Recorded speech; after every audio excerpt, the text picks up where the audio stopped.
Наши вездеходные тест-драйвы продолжаются.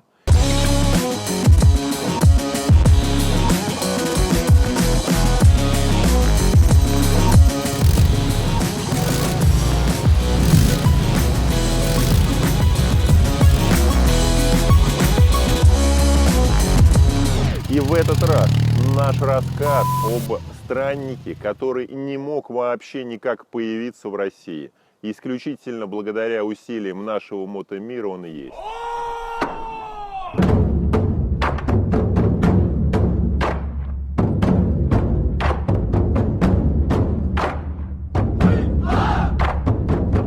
На самом деле это небольшая шутка, а мотоцикл-то действительно с очень интересной, я бы сказал, даже странной судьбой. Мотоцикл этот называется Рико, тип 97, а Рико означает странник.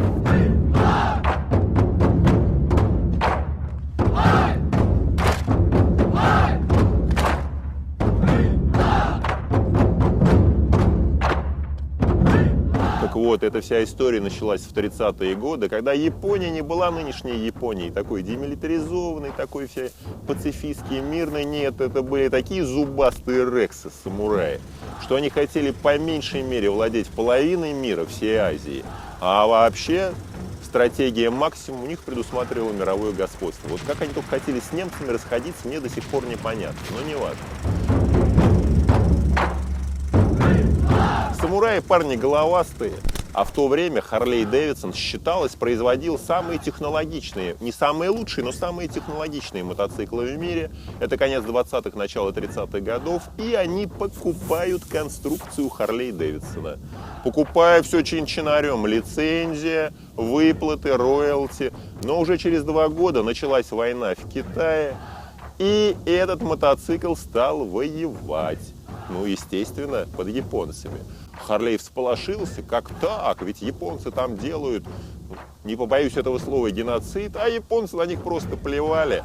И этот мотоцикл просто в своем производстве освоили от и до. Ни одной запчасти они больше в Америке не покупали.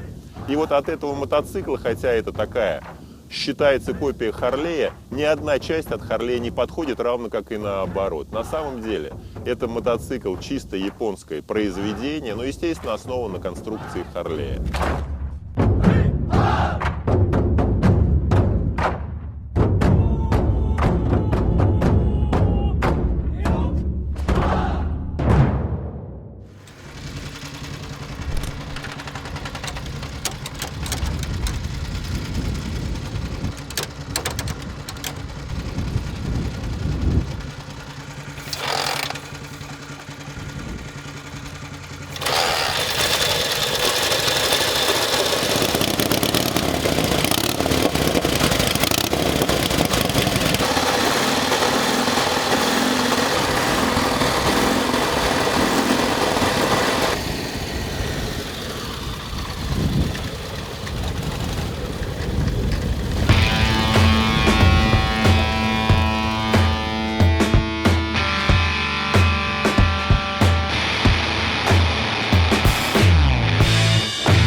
А вот этот мотоцикл в своей конструкции действительно напоминает Харлей Дэвидсон модели VL 20-х годов. Та же V-образная двойка, нижнеклапанная, развитое оребрение, 1260 кубических сантиметров, он реально просто прет.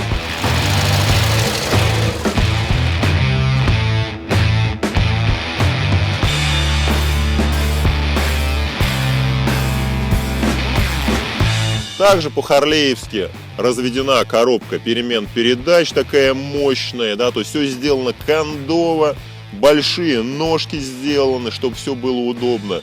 Есть только одно но. Вот я ростом 194 сантиметра, и мне на нем вольготно. А если на одиночке я поеду, я, наверное, буду с трудом доставать ногами до земли.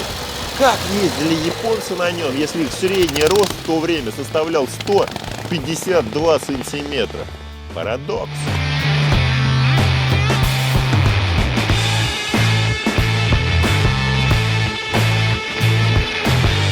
Для театра военных действий на территории современной Китайской Народной Республики, тогда это была Маньчжурия, этот мотоцикл оснащен приводом на колесо коляски.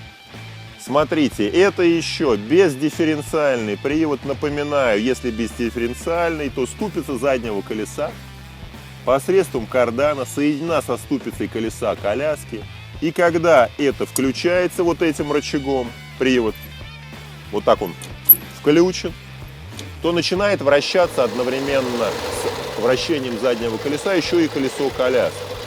Так как он бездифференциальный, они вращаются с одинаковой скоростью, и поэтому очень сложно, почти невозможно на нем повернуть. А если будете сильно крутить рулем, тогда вы вот этот привод порвете, либо порвете цепь, которая приводит колесо коляски.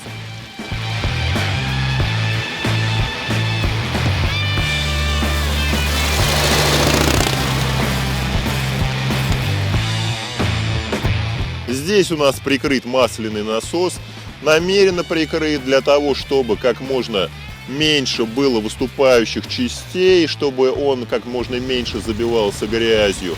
Это тормоз с традиционным таким, ну, я даже не знаю, как сказать, с традиционным, наверное, стопорем, да, то есть таким стояночным тормозом.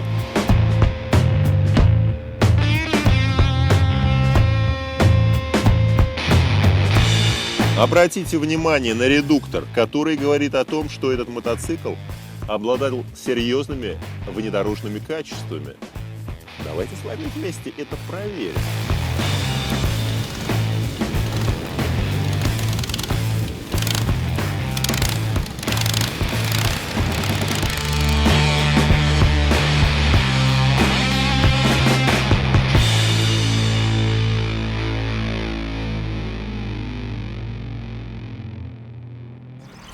А вот с этим вообще вышла история. Вот этот трофейный японский из Хабаровска. Короче, выставляли мы его в Москве на международном автосалоне. Подходит, ну, азиат какой-то, мы же не знали, что японец, коврик расстилает, ну, понятно, что он молится, короче. Мы там, товарищ, там, с вами все хорошо, он встает, у него так слезы, там, то есть, я думаю, ну, плохо, реально, что-то, говорю, что такое. Знаешь, что тут написано? Ну, нет. Говорит, знаешь, что у нас 61-я бригада? Я говорю, нет. Ты знаешь, говорит, что мой отец воевал. И показывает фото отца на рекушке. Прям на мотоцикле Рико, да. Говорит, вот я никогда не видел, отец там туда-сюда, вы его русские, он как раз в французской армии, там типа убили. Ну, эту всю историю, что, в общем-то, это и правда, да, то есть, что там мы вероломное нападение, вот как мы и про немцев говорим, так же они про нас говорят, да. Ну, понятно, что они тоже не кошечками были, но не важно.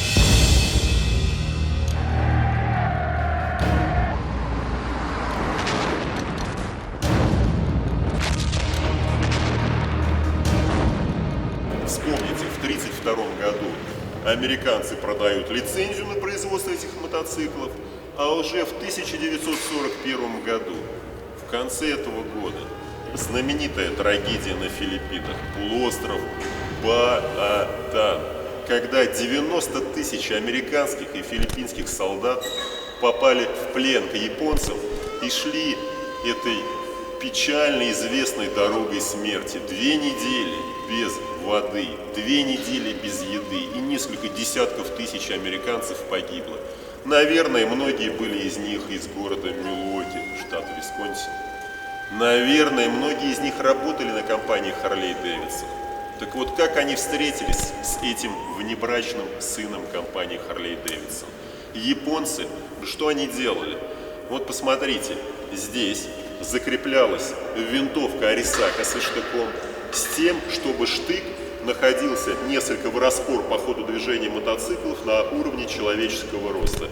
И японцы развлекались с тем, что они нагоняли колонну пленных и соревновались, кто больше нанесет смертельных порезов американцам. И это признано трибуналом преступлением, воинским преступлением.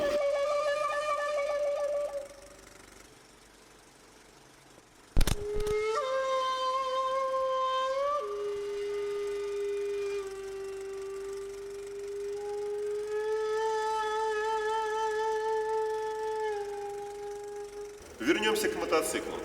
И это здоровенный мотоцикл, это сын и внук компании Harley-Davidson, но он значительно превзошел своего знаменитого предка по размерам. Да так, что даже человеку с ростом в 196 сантиметров он не кажется маленьким.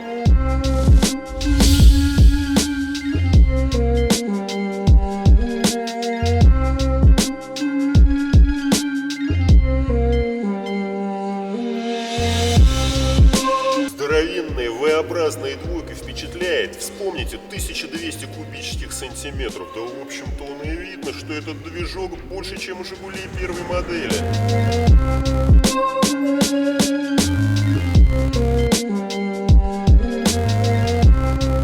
Все положено в угоду ремонтно-пригодности в армейских условиях. Надежный. Японцы даже тогда умели делать хорошие мотоциклы, но это им не помогло в войне против нас.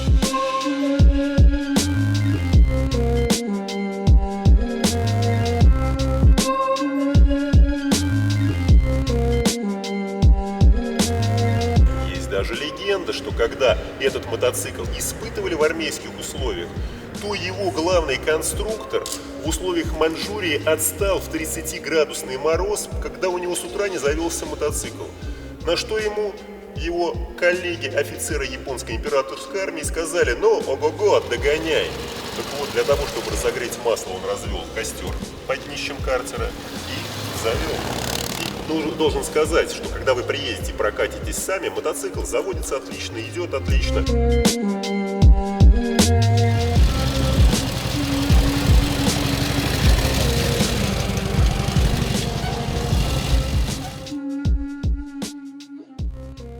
Этот мотоцикл оснащен всеми тактическими знаками, и к главному тактическому знаку относятся вот эти два иероглифа, которые означают доблесть, либо храбрость, родина.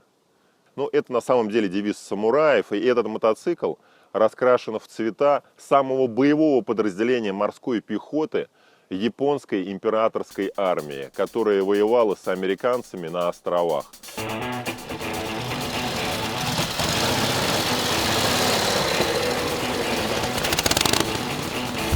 Мы вас приглашаем на место пассажира коляски этого великолепно отреставрированного Рико тип 97.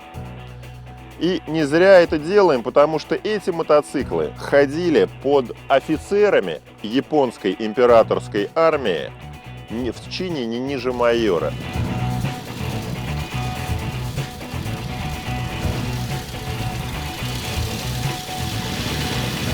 Вольготных, и не просто вольготно расположиться, но еще и комфортно ехать, и это обеспечивает вот эти изогнутые длинные рессоры.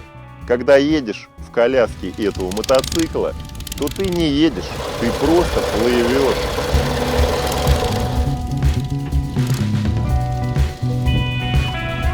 А если мы заглянем с обратной стороны в этот мотоцикл, на его двигатель, коробку, то тут тоже очень много необычных фишечек увидим. Ну, во-первых, это переключение перемен передач рычаг, которые обозначены, видите, иероглифами.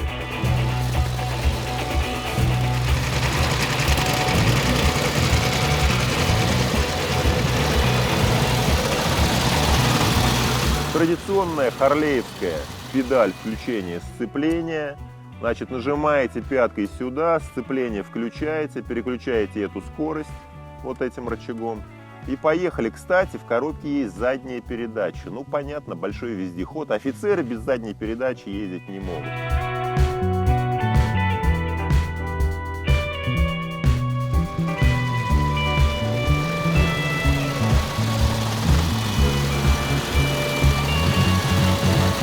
Интересная вещь, вот эта табличка говорит о том, что магнето произведено компанией Mitsubishi Electronic, которая сейчас производит известные автомобили. Карбюратор также американского типа Шеблер, но еще раз подчеркну, ни одна из этих частей не подойдет к Харлею.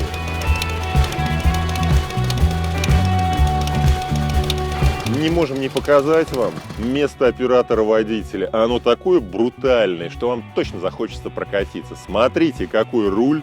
Вот это все руль. Ну, наверное, метр гнутой трубы. Какой вообще замечательный спидометр. он отградуирован в километрах в час. И 100 километров здесь не случайность. 90 этот мотоцикл ходил.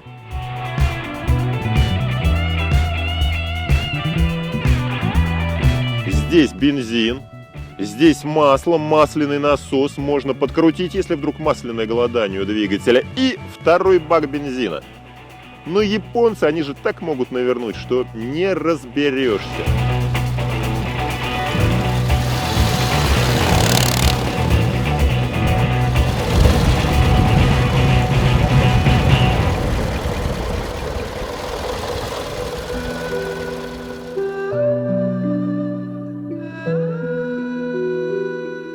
Вот такая история. А почему этот мотоцикл такой странный и редкий? Да потому что вот именно конкретно этот мотоцикл мы нашли в степях Хабаровского края и в таких дровах.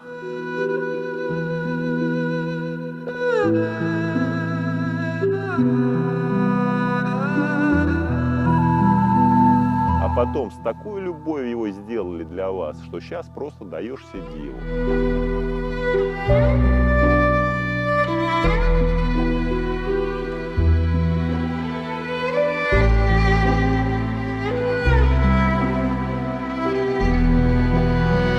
И этот мотоцикл очень редок потому, что в 1945 году, после варварских бомбардировок Хиросимы и Нагасаки, когда почти 250 тысяч мирных жителей было оборотистыми американцами пущено Господу Богу, естественно, Япония капитулировала, и американцы не замедлили воспользоваться этим, уничтожили все производства военные, производство всех компонентов, и в ряд этих уничтоженных производств попало производство и этого мотоцикла.